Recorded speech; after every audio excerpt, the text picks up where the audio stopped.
Hello student, मैं अभिनव जैन अभिनव career institute के इस प्लेटफॉर्म में आप सभी लोगों का स्वागत करता हूं। आज मैं आपके लिए एक ऐसी चीज़ लेकर आया हूं जो आपके अपकमिंग एग्जाम्स में आपको बहुत मदद करेंगी। हम सभी जानते हैं कि रीजनिंग में एक चैप्टर होता है कोडिंग डिकोडिंग, वो कितना इम्पॉर्टेंट है वो आप बहुत अच्छे से जानते हैं। कोडिंग डिकोडिंग में हमें इंग्लिश अल्फ़ाबेट्स की प्लेस वैल्यूज़ पता होना चाहिए, जिससे हमारा क्वेश्चन बहुत ईजी हो जाता है। तो उन प्लेस वैल्यूज़ को कैसे याद करना है ये मैं इस वीडियो में आपको आराम से सिखा दूंगा। अब बात ये होती कि इनको करना कैसे, बहुत सारे तरीके हैं इनको याद करने के। मैं आपको one of the best method बताने वाला हूँ, तो देखिएगा। और अगर आपको मेरा ये वीडियो पसंद आता है तो शेयर कीजिए, सब्सक्राइब कीजिए और कमेंट ज़रूर कीजिएगा। तो देखते हैं फ्रेंड्स कैसे करना है हमको। जैसे कि फ्रेंड्स हम सभी जानते हैं कि A, B, C और D, आई थिंक ये चार जो हमारे पास अल्फ़ाबेट्स होते हैं इनकी प्लेस वैल्यूज़ तो सभी को पता होती है।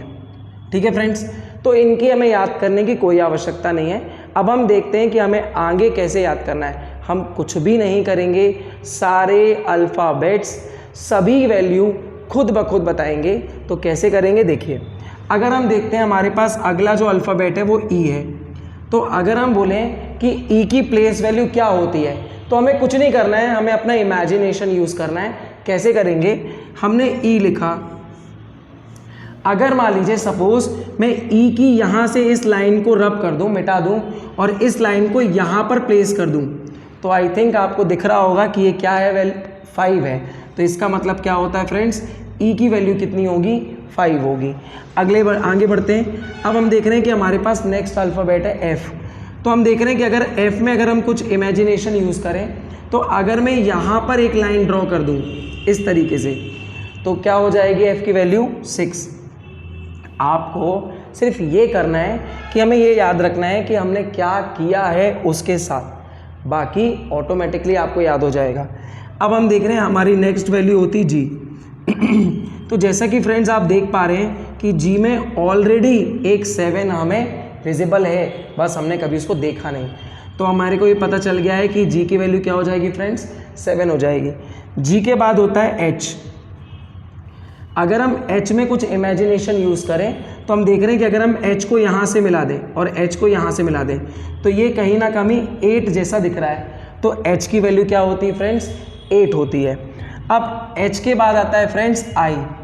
ठीक है, अब जैसे कि अगर हम देखें कि अगर हम इंग्लिश कर्सिव लेटर्स में लिखें तो हम अगर सपोज लिखना है तो हम क्या लिखते हैं, आई एम अ बॉय।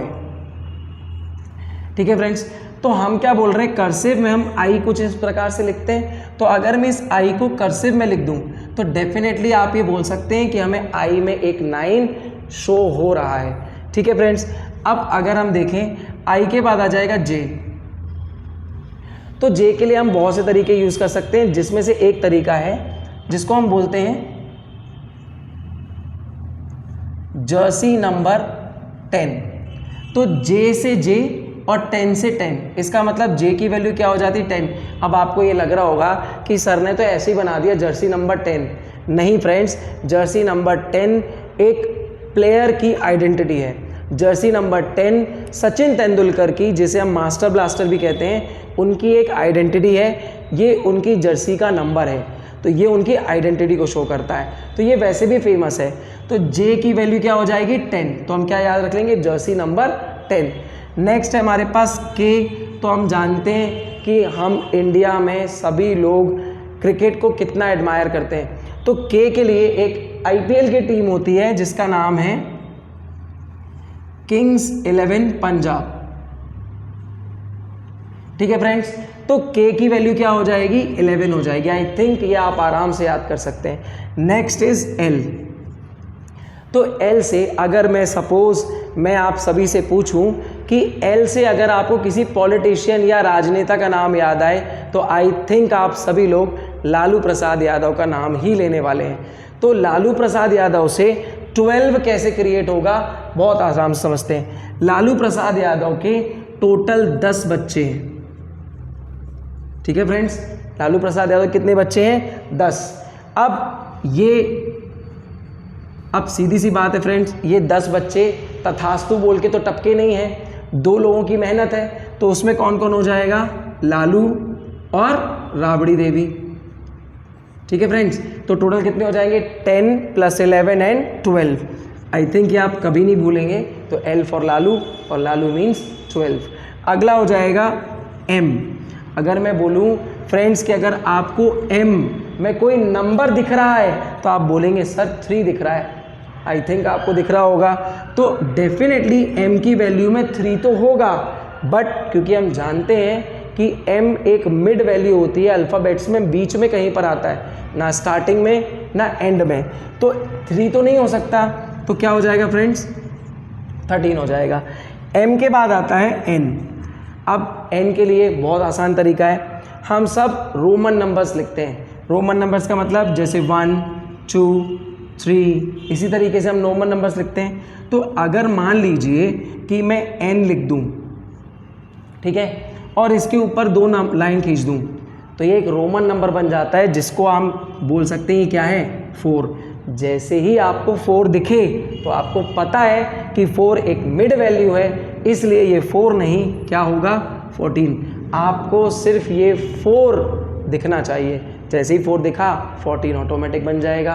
देखिए फ्रेंड्स, अब उसके बाद आता है O। अब यहाँ पर जनरली एक बहुत ही फेमस वर्ड है जो आई थिंक मुझे शुरू में भी बताना था, बट मैं स्किप कर दिया मैंने। तो हम ये वर्ड जानते हैं, जिसका वर्ड का नाम है एजोटी।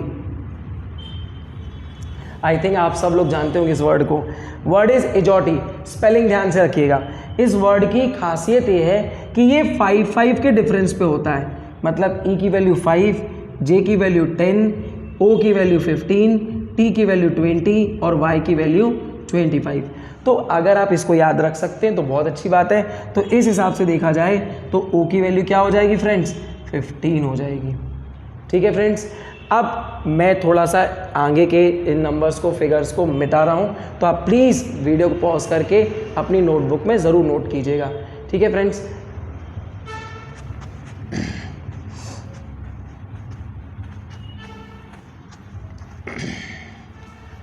देखिए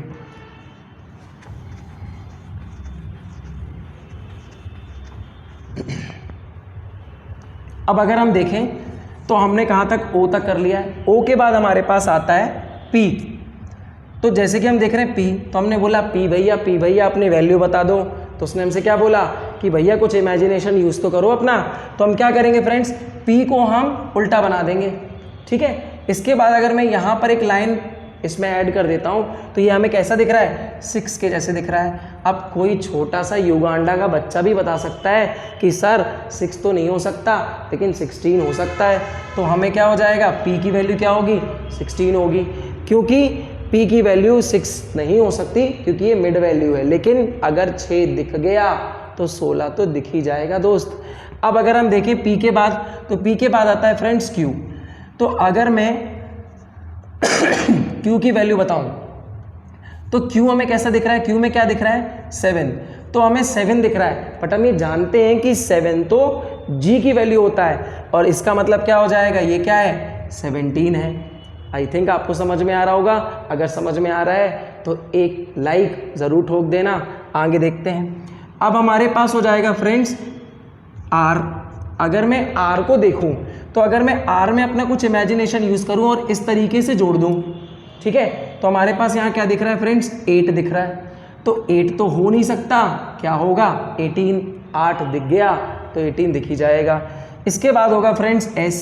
तो अगर S की वैल्यू अगर हम देखें और हम इसमें कुछ इमेजिनेशन यूज़ करें और मैं यहाँ पर S की वैल्यू को मिला दूँ, तो हमें ये दिख रहा है कि ये क्या लिखा हुआ है, 9 लिखा हुआ है। तो 9 तो होगा नहीं, वैल्यू क्या हो जाएगी, 19 हो जाएगी। ठीक है फ्रेंड्स, इसी तरीके से अब अगर हम आ जाते हैं T पर, तो T के लिए अभी हमने एजोटी भी देखा, तो वहाँ से भी हम T की वैल्यू कर सकते हैं। और इसके अलावा T बहुत ही आसान है, हम सब जानते हैं एक वर्ड, इसको बोलते हैं T20 वर्ल्ड कप, हाँ कि ना। तो T का T, 20 का 20। ठीक है, इसके बाद आ जाएगा U। तो U के लिए हम जानते हैं फ्रेंड्स कि जैसे क्रिकेट है, तो क्रिकेट नेशनल भी होता है, इंटरनेशनल भी होता है, रणजी ट्रॉफी भी होता है, उसी प्रकार से अंडर 19 भी होता है, उसी तरीके से अंडर 21 क्रिकेट टीम। ठीक है फ्रेंड्स, तो यहाँ से u का u और 21 का 21 इजीली याद हो सकता है, तो u की वैल्यू क्या हो जाएगी 21 हो जाएगी। अब हमारे पास आता है v, तो जैसे कि फ्रेंड्स आप l कभी भूल नहीं सकते वैसे ही आप v भी कभी नहीं भूल सकते। मान लीजिए फ्रेंड्स सपोज़ आपने बैंक या एसएससी का एग्ज़ाम दिया, या फिर अगर 12th के एग्ज़ाम्स अगर उसका रिज़ल्ट आउट होता है तो नेक्स्ट डे स्टूडेंट्स की फ़ोटो आती है।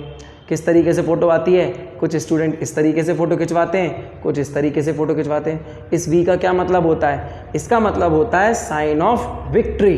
ठीक है फ्रेंड्स, मतलब कि वो एग्ज़ाम में पास हो गए, बट एक्चुअली वो क्या कर रहे हैं, 2 फिंगर्स शो कर रहे हैं, कुछ लोग इस तरीके से, कुछ लोग इस तरीके से, बट ये है क्या, साइन ऑफ वी, मतलब 2 and 2, तो वी की वैल्यू क्या होगी 22। ओके, तो इसको याद रखने के लिए हम एक छोटा सा डायग्राम बना लेते हैं, आप भी प्लीज़ कॉपी में नोट कर लेना जिससे आप कभी भूलेंगे नहीं। तो बड़ा क्यूट सा डायग्राम है, आराम से आप बना लीजिएगा और याद हो जाएगा। सॉरी आज थोड़ा सा गला ठीक नहीं है। अब देखते हैं फ्रेंड्स, हमारे पास नेक्स्ट हमारे पास अल्फ़ाबेट है W। तो अगर मैं आपसे बोलूं कि दोस्त W में कुछ दिख रहा है क्या, आई थिंक अब तक तो आपके अंदर वो इमेजिनेशन आ जाना चाहिए। तो W के अंदर हमको डेफिनेटली क्या दिख रहा है, एक 3 दिख रहा है। अब फिर से एक युगांडा का बच्चा भी बता सकता है कि सर 3 होगा नहीं, 13 हो चुका है और W एंड में आता है, तो इसकी वैल्यू क्या हो जाएगी 23।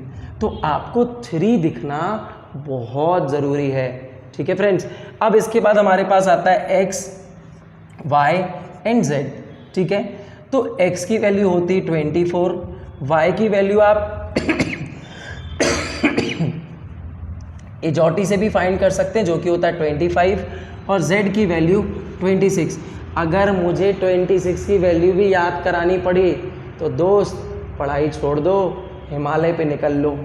ठीक है, आई थिंक आपको ये वीडियो अच्छा लगा होगा और सारी वैल्यूज़ आप इसी तरीके से सेकंड्स में याद कर सकते हैं। इसी तरीके से अच्छे से इसको याद करिए। मैं अगले वीडियो में आपके लिए प्लेस वैल्यूज़, मतलब ऑपोजिट प्लेस वैल्यूज़ कैसे याद करते हैं, ये मैं लेकर आने वाला हूँ। तो प्लीज़ वीडियो के साथ बने रहें, लाइक करें, सब्सक्राइब करें और शेयर ज़रूर करें।